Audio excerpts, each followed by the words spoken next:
Oh, was für eine Adversität! Oh, meine Güte Gott, ich kann doch keine sehen, Blut! Keine Entschuldigung? Oh, Madame, ich habe Sie gar nicht gesehen. Bonjour. Ach, guten Tag. Ich soll richten aus hier die Feier für die Hochzeit, wissen Sie? Oh, plötzlich hier ist eine große Hallo. Oh, meine Nerven. Aber darf ich zunächst vorstellen mich? Franck Chéreau Bottier. Angenehm, Anneliese Schnittenfittich.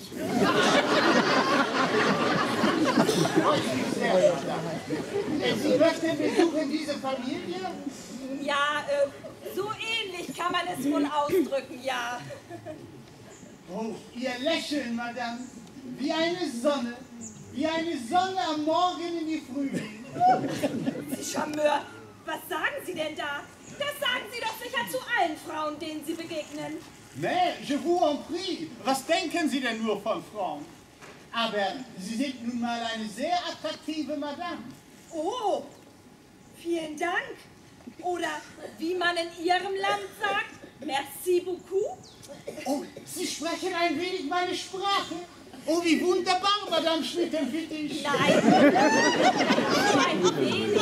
Was da so von der Schule noch übrig geblieben ist. Sie sind wunderbar, Madame. Ihre Anliegen, der macht mich ganz fittig.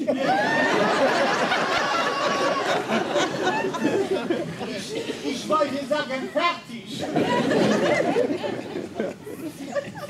Ganz verrückt fliegen, Herr Gautier.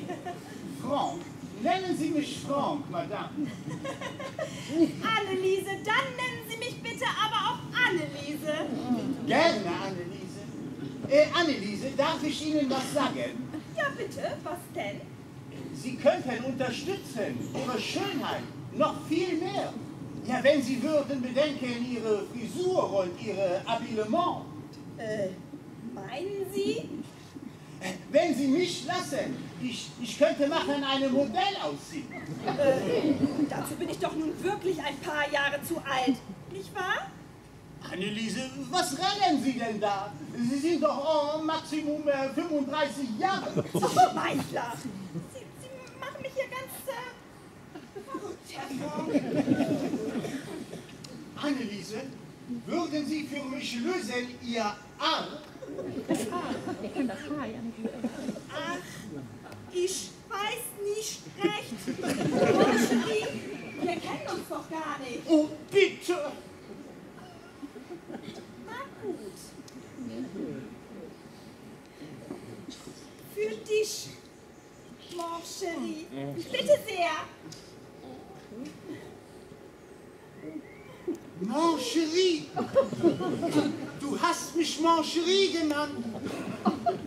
Anneliese, ich wusste, du willst es genauso wie ich.